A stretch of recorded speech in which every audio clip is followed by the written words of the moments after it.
Hello friends, कैसे हैं आप सब लोग। तो फ्रेंड, आज की क्लास में हम बात करेंगे सीडीपी के बारे में, जो सीटेट जुलाई 2024 के लिए महत्वपूर्ण है। तो चलिए शुरू करते हैं आज की क्लास को। पहला क्वेश्चन है हमारा, निम्न में से बालकों के बिछड़ेपन का कारण है। तो सामाजिक व सांस्कृतिक, शारीरिक, मनोवैज्ञानिक। ऑप्शन नंबर डी, उपयुक्त सभी। तो हमारा राइट आंसर हो जाएगा उपयुक्त सभी।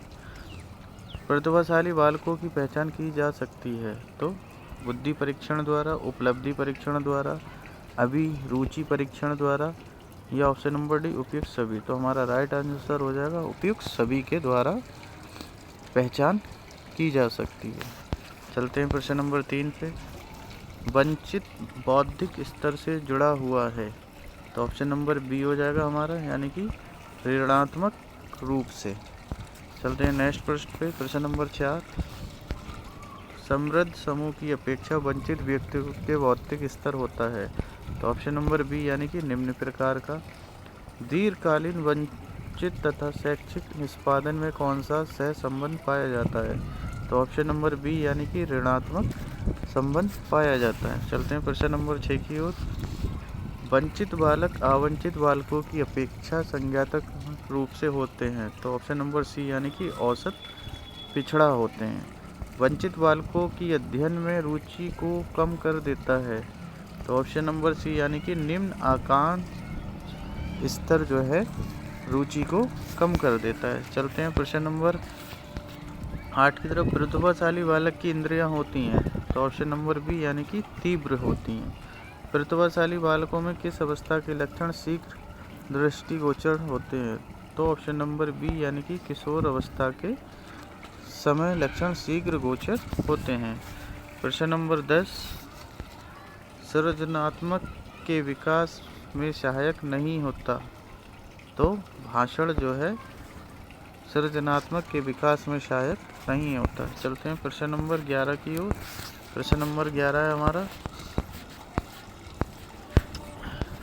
शिक्षा या किसी विशिष्ट विषय के प्रति उदासीन तथा निम्न उपलब्धि वे सभी बालक जो अपनी आयु स्तर पर समानताओं बालकों के शैक्षिक रूप से पिछड़ जाते हैं, उन्हें कहा जाता है ऑप्शन नंबर ए, यानी कि पिछड़े बालक। चलते हैं नेक्स्ट प्रश्न की ओर। पिछड़ापन बालक के अभिव्यक्ति में कौन सी विशिष्टता है। तो ये मनोवैज्ञानिक है, यानी कि ऑप्शन नंबर बी। चलते हैं प्रश्न नंबर 13, पिछड़े बालक निम्न में से कौन से होते हैं। तो ऑप्शन नंबर डी, यानी कि जिसकी शैक्षिक उपलब्धि उसकी स्वाभाविक योग्यताओं के स्तर के बराबर हो। हमारा राइट आंसर हो जाएगा ऑप्शन नंबर डी। प्रश्न नंबर 14, पिछड़ापन बालकों की सीखने की कौन सी गति का घोतक है। तो ऑप्शन नंबर सी, यानी कि मंद गति। चलते हैं नेक्स्ट प्रश्न पे। वर्ड के अनुसार कितने प्रतिशत पिछड़े बालकों में पिछड़ेपन का कारण मंद शारीरिक विकास ही है। तो 80%। ऑप्शन नंबर ए जो है हमारा राइट आंसर हो जाएगा। प्रश्न नंबर 16, प्रतिभाशाली बालकों के शिक्षा कार्यक्रम में होना चाहिए। तो कक्षा उन्नति, विशिष्ट पाठ्यक्रम सहभागी क्रिया, ऑप्शन नंबर डी, यानी कि उपरोक्त सभी। तो चलते हैं प्रश्न नंबर 17, आपकी कक्षा की एक बालिका मीरा विद्यालय में होने वाली प्रत्येक क्रिया के विषय में जानने के लिए सबसे अधिक उत्सुक रहती है। आपको उसकी इस क्रिया पर प्रतिक्रिया होगी। तो ऑप्शन नंबर बी, मीरा एक सृजनशील लड़की है। चलते हैं नेक्स्ट प्रश्न पे, प्रश्न नंबर 17 पे। तो प्रश्न नंबर 18 है हमारा, निम्न में से सृजनात्मक का सिद्धांत नहीं है। तो बाह्य दृष्टिवाद जो है सिद्धांत नहीं है। प्रश्न नंबर 19, किसी बालक में सृजनात्मक की जांच का मुख्य साधक है। तो ऑप्शन नंबर डी, यानी कि उपयुक्त सभी। चलते हैं नेक्स्ट प्रश्न पे। एक शिक्षक होने के नाते पिछड़े बालकों में प्रति आपका दृष्टिकोण होना चाहिए। तो ऑप्शन नंबर बी, यानी कि सहानुभूति पूर्वक होना चाहिए। विशिष्ट बालक प्रतिभा संपन्न व्यक्ति क्षीण कार्य होते हैं, उनमें आत्मानुभूति की प्रवृत्ति होती है। ये परिभाषा किसका अभिमत है। तो ये क्रेस्मर का अभिमत है। चलते हैं नेक्स्ट प्रश्न पे। लुहार वंशानुक्रम के कारण एक परिवार के बच्चे चित्रकला में दक्ष होते हैं, परंतु यदि उस परिवार के एक बच्चे को लोहार के परिवार में बचपन से ही पाला जाए तो ऑप्शन नंबर ए उसकी नैसर्गिक प्रतिभा का दमन हो जाएगा। चलते हैं नेक्स्ट प्रश्न की ओर। प्रतिभा परिस्थिति अथवा सहयोग से उत्पन्न होता है। यह प्रतिभा संपन्न का कौन सा सिद्धांत है? तो ऑप्शन नंबर बी यानी कि गुणात्मक उत्कृष्टात्मक सिद्धांत कहलाता है। प्रश्न नंबर 24 सृजनात्मक के विकास के वातावरण संबंधी कारकों का महत्वपूर्ण स्थान है। यह विचार किसके द्वारा किया गया? तो ये लेहमैन के द्वारा किया गया था। चलते हैं नेक्स्ट प्रश्न पे। बुद्धि और सृजनात्मकता में कौन सा संबंध पाया गया है?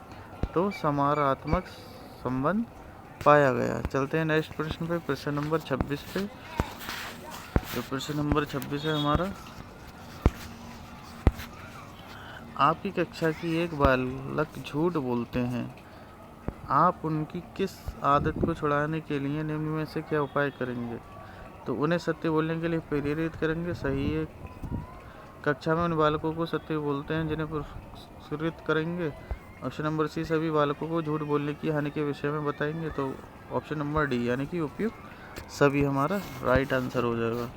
प्रश्न नंबर 27 आपकी कक्षा का एक बालक बहुत ही क्रोधी प्रवृत्ति का है और वह हर बात पर क्रोध करता है, आप उसके इस दोष के निवारण हेतु उनमें क्या उपाय करेंगे? तो ऑप्शन नंबर ए यानी आप उसे समझाएंगे कि क्रोध करने की क्या क्या हानियां हैं।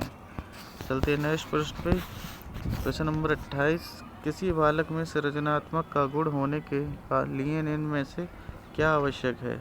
तो ऑप्शन नंबर सी यानी कि कल्पनाशीलता आवश्यक है। चलते हैं नेक्स्ट प्रश्न पे।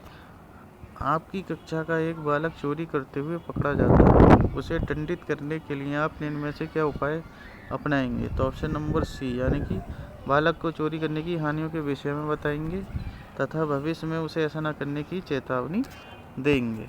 चलते हैं नेक्स्ट प्रश्न पे। प्रश्न नंबर 30 किसी सृजनशील बालक का लक्षण है? तो ऑप्शन नंबर बी यानी कि जिज्ञासा। चलते हैं नेक्स्ट प्रश्न पे। सृजनात्मक चिंतन का शाब्दिक परीक्षण किसके द्वारा विकसित किया जाता है? तो ऑप्शन नंबर सी यानी कि बाकर मेहंदी के द्वारा विकसित किया जाता है। प्रश्न नंबर 32 किसने सृजनशीलता को प्रतिभाशाली के रूप में एक विशिष्ट गुण कहकर परिभाषित किया? तो ये किया था टॉरेंस ने। Option number D. चलते हैं प्रश्न नंबर 33 पे। प्रश्न नंबर 33 है हमारा, मानसिक रूप से निर्बल बालक का पता लगाने के लिए सैडुगन फॉर्मा बोर्ड परीक्षण किसके द्वारा विकसित किया गया? तो ये किया गया था सैगुडन ने।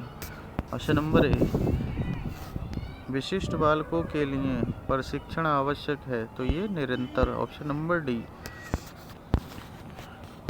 सामान्य बालकों की बुद्धि लब्धि निम्न में से है, तो ये है 90 से 110 के मध्य। Option number D. चलते हैं नेक्स्ट प्रश्न पे। किशोर अवस्था में बालकों में आपराधिक प्रवृत्ति का होने का मुख्य कारण है?